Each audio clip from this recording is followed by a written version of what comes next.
यहां पर आए किस तरह करते हैं। मैं एक एसिनस लेता हूं, सपोज ये एसिनस मैंने लिया है, ये एसिनस, ये कंप्लीट स्ट्रक्चर क्या कहलाता है, एसिनस। और ये जो अंदर खाली जगह है, ये हमारे पास क्या है बेटा, ये हमारे पास है ल्यूमेन, ल्यूमेन ऑफ एसिनस। अब क्या होगा, ये जो इंडिविजुअल सेल्स है, ये क्या कहलाता है, ये कहलाता है एसिनल सेल।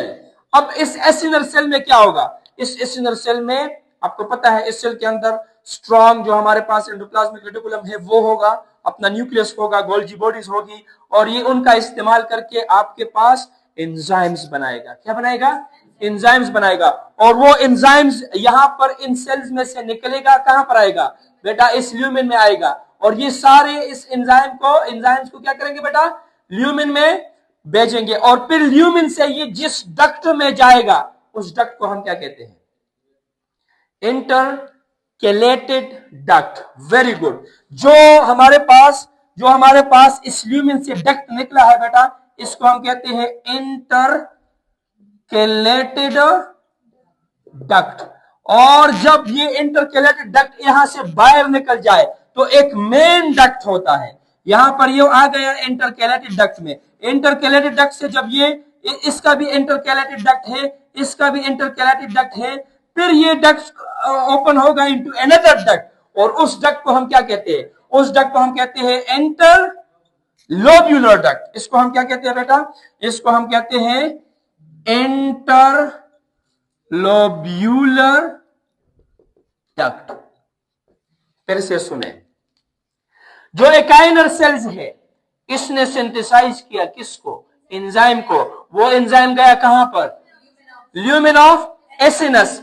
वो ल्यूमेन ऑफ एसिनस से गया बेटा कहां पर, इंटरकेलेटेड डक्ट में। इंटरकेलेटेड डक्ट से फिर कहां गया, इंटरलोब्यूलर में। इंटरलोब्यूलर से फिर कहां जाएगा, पैंक्रियाटिक डक्ट में। This is the way of the whole structure. अच्छा, ये जो इंटरकेलेटेड हमारे पास डक्ट्स होते हैं, इसमें कुछ स्पेशल टाइप ऑफ सेल्स होते हैं, और वो सेल्स क्या करते हैं, यहां पर मैं डिस्क्राइब करता हूं। ये जो सेल्स हैं, ये सेल्स हमारे पास क्या करते हैं, ये हमारे पास बाइकार्बोनेट बनाते हैं। क्या बनाते हैं बेटा, बाइकार्बोनेट। और वो बाइकार्बोनेट्स उस एंजाइम के साथ मिक्स होके जाएगा। अच्छा, जितने भी एंजाइम्स बनाएंगे, चाहे ट्रिप्सिनोजेन है, चाहे हमारे पास अदर एमाइलेज एंजाइम है, लाइपेज एंजाइम है, जो भी एंजाइम्स है, ये सारे प्रो एंजाइम्स बनाते हैं, कोई भी एक्टिव फॉर्म में नहीं होगा। और जब यहां पर ये एंजाइम्स बाहर निकलेंगे बेटा, जब ये एंजाइम्स इस डक्ट के थ्रू जाएंगे, इस डक्ट के थ्रू जाएंगे, यहां पर इसके साथ बाइल भी मिक्स होगा। फिर यहां पर ये एक इस तरह का ओपन एक स्ट्रक्चर है, इसके थ्रू यहां पर कुछ हमारे पास स्फिंक्टर मसल्स है, जिसको हम स्फिंक्टर ऑफ ओडाई कहते हैं। ओडाई जो है ना, ये एक साइंटिस्ट का नाम है जिसने फॉर द फर्स्ट टाइम ये डिस्कवर किया था। Oddi is the name of an anatomist. Anatomist जानते हैं ना, जो एनाटॉमी में काम करते हैं। तो ये बाइल जो कि ऊपर लीवर से आया है, और पैंक्रियाटिक जूस यहां पर मिक्स होके यहां पर आ जाएगा। कहां पर आ जाएगा, ड्यूडेनम में आ जाएगा। पॉइंट नंबर 1, जो ये ओपनिंग है, इसको स्फिंक्टर ऑफ ओडाई कहते हैं। जो यहां पर स्वॉलो रीजन है, उसको हम एम्प्यूला ऑफ वेटर कहते हैं। वेटर भी एक साइंटिस्ट का नाम है, ये भी एक एनाटॉमिस्ट है, एनाटॉमी में इसने काम किया है, और ये चीज इसने डिस्कवर की है, तो इसलिए इसको हम एम्प्यूला ऑफ वेटर कहते हैं। और जब ये खुराक, ये पैंक्रियाटिक जूस यहां पर बाहर निकलेगा, तो यहां पर ये एंजाइम क्या हो जाएंगे, एक्टिवेट हो जाएंगे। कौन एक्टिवेट करेगा, यहां पर जो ड्यूडेनम के सेल्स है, जहां पर जो ड्यूडेनम के सेल्स है, ये एक स्ट्रक्चर बनाता है, जिसको हम क्या कहते हैं बेटा, जिसको हम कहते हैं बेटा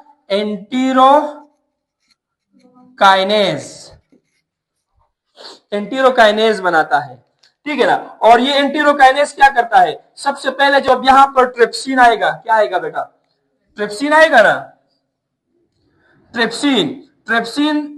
ट्रिप्सिनोजीन आता है बेटा, पेप्सिन आता है कि पेप्सिन आता है, ट्रिप्सिन आता है ना, वहां पर पेप्सिन तो वहां पर था स्टमक में। तो ट्रिप्सिनोजिन को ये एंटीरोकाइनेज क्या करता है, कन्वर्ट करता है इनटू ट्रिप्सिन। और आपको पता है, ये जो हमारे पास ट्रिप्सिन है, ये ट्रिप्सिनोजिन से ट्रिप्सिन कन्वर्ट हो गया, हमारे पास ड्यूटेरियम में ट्रिप्सिन एक्टिव हो गया। बाकी जितने भी एंजाइम्स आएंगे, चाहे वो लाइपेज है चाहे वो एमाइलेज है, वो तमाम कौन कन्वर्ट करेगा? ये ट्रिप्सिन कन्वर्ट करेगा। फिर सुने बेटा, ड्यूडेनम में स्पेशल टाइप ऑफ सेल्स है जो एंटीरोकाइनेज बनाता है, और ये जो एंटीरोकाइनेज है ना, ये ट्रिप्सिनोजिन को कन्वर्ट करता है इनटू ट्रिप्सिन, और फिर ये ट्रिप्सिन जितने भी और एंजाइम्स हैं उनको एक्टिव करेगा, उनको एक्टिव करेगा। जितने भी प्रो एंजाइम्स है, ट्रिप्सिन और जिन को ट्रिप्सिन में एंटीरोकाइनेज ने कन्वर्ट किया, लेकिन अदर एंजाइम्स को ट्रिप्सिन कन्वर्ट करेगा, और ये सारी चीजें यहां पर आ जाएगी। ये तो हमारे पास एक्सोक्राइन एक्टिविटी थी। हमारे पास पैनक्रियाटिक जूस 5 से लेकर 800 ml तक बनता है पर डे। अगर आप लोग कंपेयर करें गैस्ट्रिक जूस के साथ, तो गैस्ट्रिक जूस हमारे पास क्या था, वो 400 से 800 ml तक पर मील बनता है, और ये 500 से लेकर 800 ml तक पर डे बनता है। ऑर्डरलेस है, कोई इसका स्मेल नहीं है, कलरलेस है, अल्कलाइन है। अल्कलाइन क्यों है? क्योंकि इसके अंदर बाइकार्बोनेट्स बनते हैं, ठीक है ना। अच्छा,